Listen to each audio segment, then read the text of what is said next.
Salut à tous pour la suite de la review consacrée à un set Megablox de la série Dragons, donc de la gamme Iron Raiders, donc de la gamme Dragons et la série Iron Raiders.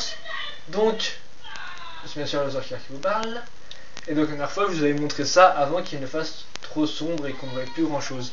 Donc là je vous le remonte vite fait pour que vous puissiez le voir. Et j'ai aussi ramené la notice d'instruction pour vous dire le nom.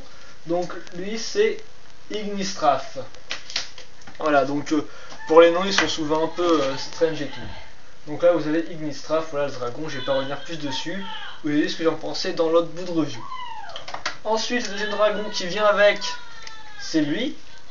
Donc vous voyez il est carrément d'un autre type, c'est pas vraiment un dragon en fait, on pourrait dire c'est une espèce de créature ou un dragon maudit par exemple, enfin voilà quoi, qui a été changé et qui est maintenant, qui a pas l'air très gentil. Donc lui il a des couleurs qui marquent pas mal, qui sont déjà moins flashy que les autres. Alors on remarquera du noir, du rouge et de l'argent quoi, une couleur argentée, et d'autres couleurs un peu plus voilà, de ce type là pour les ailes. Donc lui il est un peu plus posable parce que comme vous voyez là ça bouge mais aussi dans ce sens. Attendez, voilà. Voilà, donc vous avez ça pour les deux bras. Voilà. Là, du côté des pieds arrière, je sais pas si vous verrez bien. Voilà, ça bouge comme ça et aussi comme ça. Vous avez aussi la bouche qui reste pas ouverte contrairement à l'autre et qui se referme directement pour assaillir les proies. Voilà, comme ça. Là, vous avez les deux petites ailes que vous pouvez, si vous le voulez ou non, décider de monter ou pas. Donc moi, je laisse souvent baisser.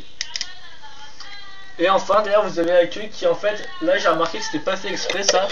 Enfin non, si c'est fait exprès, c'est pour mettre les bonhommes dedans. Donc voilà. Par exemple, là, il vient d'en choper un qui n'est pas dans le set, quoi. Enfin bref. On s'en fiche, je vous montrer les possibilités. La queue, elle bouge pas trop. Et donc lui, il est déjà plus posable et il a un bon schéma de couleur. Donc il a pas vraiment de défaut, quoi. Je pense que c'est un bon dragon qui a un bon design, quoi. Un truc qui arrache pas mal, quoi. Vous remarquez aussi qu'ici, il y a des harnais pour pouvoir mettre des chaînes, pour pouvoir les mettre en laisse, comme qui dirait l'autre. Enfin, comme qui dirait, voilà quoi, une expression. Et donc là, vous remarquerez aussi que si vous bougez les poils, normalement, vous pourrez voir 4 petits picots. Enfin là, vous n'allez pas voir 4 petits picots pour mettre encore un bonhomme dessus, quoi. Au cas où. Enfin là, je remarque qu'il n'y a que 2 petits picots, donc ce sera juste pour mettre un titre de but dessus. Voilà. Donc lui en lui-même, il est sympa, voilà. Donc bien articulé, contrairement à l'autre, et quand même il est assez menaçant. Ensuite, on passe aux différents guerriers qu'on a. Donc, déjà, je vais vous montrer les Dragars. Donc, je vais prendre le mode d'emploi. Donc, je vais faire ça à la va-vite. Hein, donc, là, voilà. Il me semble bien que c'est Trifalgar. Donc, vous voyez, les noms, c'est un peu n'importe nawak. Hein, mais bon, c'est pas trop grave. Des fois, c'est 2 mots rajoutés en anglais. Donc, ça, c'est un Dragar. Donc, c'est Trifalgar. Voilà. Hop là. Donc, les Nance. Bon, je sais pas si vous verrez bien le masque ou pas, mais bon. Normalement, c'est une espèce de tête dorée dessus, quoi qu'il a. Voilà. Ensuite, on continue avec l'autre qui a à peu près le même type de masque qui s'appelle Armsbroad. Voilà. Donc, je vous montre encore une fois de plus l'arme à la va-vite. Donc, c'est un Dragar. Il y en a 4 dans la boîte, je le rappelle. Ensuite, vous avez Alsklear. Donc, lui qui est une grosse hache que j'aime bien et tout, qui fait pas mal armé, quoi. Donc, lui, il est plus du genre à porter des armes lentes, on pourrait dire ça comme ça. Et enfin, vous avez Stengard, comme ça, qui a aussi une petite hachette sur le côté. Donc, je sais pas si vous verrez bien vu qu'elles sont sombres. Et voilà, donc la plupart, vous verrez, sont couleur argent et doré, quoi. Donc, je vais vous montrer en fait un peu les possibilités d'une figurine Dragons. Donc, déjà, il faut savoir qu'elles sont assez mal. Enfin, dire qu'elles sont. C'est assez primitif la façon d'articuler. Autant Lego, c'est assez simple pour bouger un bras, par exemple. Autant là, c'est tout de suite beaucoup plus dur, quoi. Donc, là encore, cette figurine, ça va bien. Donc les poignets ils bougent pas là, contrairement à Lego, vous pouvez pas les tourner, ils sont bloqués. Là, la tête qui tourne dans ce sens là. Et là les pieds qui ont plus de facilement qu'on peut. Ah, je vais vous montrer qu'on peut plus facilement mettre comme ça. Et plus difficilement séparés par contre. Donc là c'est quasi impossible et je m'envoie pour essayer de le faire en position de marcher quoi. Donc voilà comme on peut voir, donc c'est un peu ça le défaut en fait. Autant le fait que les poignets bougent pas à la fin ça dérange pas trop. Donc on peut dire que les figurines ne sont pas forcément de super bonne qualité. Elles sont assez détaillées niveau graphisme, hein, où là par exemple il y a carrément une petite épée, là la ceinture devant et tout qui a la classe quoi. Mais après elles sont assez difficilement articulables.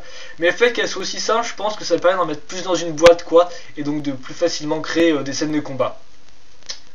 Voilà, donc ça c'était pour finir avec le dernier Dryguard, qui s'appelait donc Stenguard. Ensuite, ici vous reconnaîtrez le graphisme d'un Dryguard, mais en fait non, c'est un Iron Raider. Donc là vous n'allez pas bien voir vu qu'ils sont surtout noirs et avec doré quoi. Donc tous les Iron Raiders ont deux armes, mais qu'ils n'ont pas de bouclier contrairement aux autres. Voilà, donc lui je vous le fais vite fait. C'est Galt de Crime par exemple. Voilà, hop. Ensuite là, lui il vient directement de la tribu des Vorgan. La tête il l'a pas dessus là, il l'a en fait carrément sur le corps quoi. C'est une espèce de... l'accroche est sur le corps, voilà. Donc il a aussi deux armes qui sont un peu plus primitives vu que c'est un Vorgan, voilà. Donc là vous verrez encore moins de choses quoi. Donc d'après mon pote c'est un peu une arnaque parce que bon des figurines juste noires ça fait pas vraiment avec deux touches d'or dessus. Moi j'aime bien vu que c'est mon armée la plus grande ça m'arrange bien au final quoi. Voilà. Donc lui c'est Gobblecopper, qui est un nom assez rigolo à lire. Voilà. Ensuite, celui qui est sur la tourelle là, donc je pense faire un château après, je vais vous montrer ça vite fait. Lui, on voit bien que c'est un Norvagen en fait, du fait de son masque et surtout d'une espèce de petite aile comme ça, un peu à la Astérix on pourrait dire. Donc lui aussi il a deux armes. Et lui c'est Honor Lost, donc Honor Lost ça fait celui qui a perdu son honneur quoi par exemple. Vous voyez, il y a des jeux de mots aussi avec les noms des soldats. Ensuite on va passer aux deux qui sont sur leurs chevaux, donc ça vous permet de voir les chevaux. Donc là vous avez Felon Bale qui est sur son cheval, voilà. Donc le cheval en lui-même on va le virer, donc c'est un peu comme les Lego. Donc là vous voyez qu'il y a deux accroches et tout pour mettre les pieds. La tête, attendez, la tête elle peut un peu bouger comme ça, voilà. Et les pieds bah vous pouvez bouger comme ça. Niveau largeur ça prend 3 picots hein, pour information. Et donc là comme le cheval vous ne pouvez pas bloquer, là c'est bloqué par exemple, on ne peut pas aller plus loin. Et là il est de ce côté là pour que ce soit plus réaliste.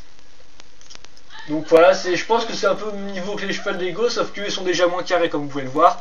Ils ont des belles armures dorées et c'est toujours pas mal d'avoir quelques petits cavaliers dans une armée quoi, en plus des troupes à terre. Donc il y en a eu deux avec.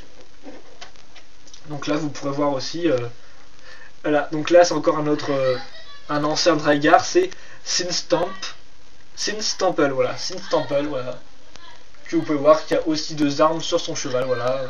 Donc vous verrez les deux armes, elles sont souvent assez complexes quand vous avez la massue, l'arme blanche, de l'épée, etc. Et donc c'est le même cheval. Enfin, waouh, c'est tombé. Voilà. Et enfin vous avez le chef et tout qui s'appelle Malfalcator, et oui, effectivement, Malfalcator. Donc, ouais, comme les autres, il a pas de casque, lui, donc c'est vieux papy avec des yeux noirs, quoi. Donc la tête du papy a été repris pas mal de fois. Par exemple, je vais vous montrer d'autres figurines, voilà. Donc, vous avez encore la même tête du papy. Là, ce qui va là, c'est l'arme qui est vraiment dorée, quoi. Ça rend du. C'est vraiment doré, contrairement aux autres où c'est plus du mis dessus, c'est pas vraiment du vrai or, quoi. Enfin, où est-ce que je veux dire, quoi. Là, ça brille vraiment, quoi. Et donc vu que l'arme est pas mal épaisse et grande, je trouve que ça rend pas mal du tout quoi. Voilà, donc à part ça, voilà, oui, comme ça, il a un autre habit, donc là il a une espèce de médaille dorée et tout. Il est vraiment sympa quoi je trouve. Donc là vous voyez par exemple que les pieds tournent mieux que sur d'autres figurines quoi. Donc ça dépend des figurines quoi, elles sont plus ou moins difficiles à faire tourner. Donc lui c'est une bonne figurine quoi. Donc toutes les figurines en elles-mêmes elles sont sympas quoi, c'est mon exemple défaut de l'articulation un peu dure à mettre. Et donc là je finis avec ce que vous avez, c'est ça, voilà. Voilà, donc c'est la... Comme vous pouvez voir c'est une catapulte, donc elle roule parfaitement, hein, les 4 roues vous pouvez les tourner. Là vous avez le bouton pour faire ça. Donc voilà. Et donc vous avez deux espèces de petits boulets de canon, enfin des boulets, enfin voilà quoi. Des espèces de pierres, vous en avez deux dedans quoi. Donc j'essaie de vous montrer. Voilà, j'essaie de vous bouger le truc. Voilà quoi, donc elle part et tout pour attaquer l'ennemi. Donc c'est sympa. Donc voilà, donc en tout, au lieu de dire donc, vous avez 10 soldats dans la boîte, plus la petite catapulte, et donc 2 cavaliers inclus dedans. Donc voilà, donc la catapulte est pas mal du tout. Bon allez, on se revoit pour la dernière partie de la review après.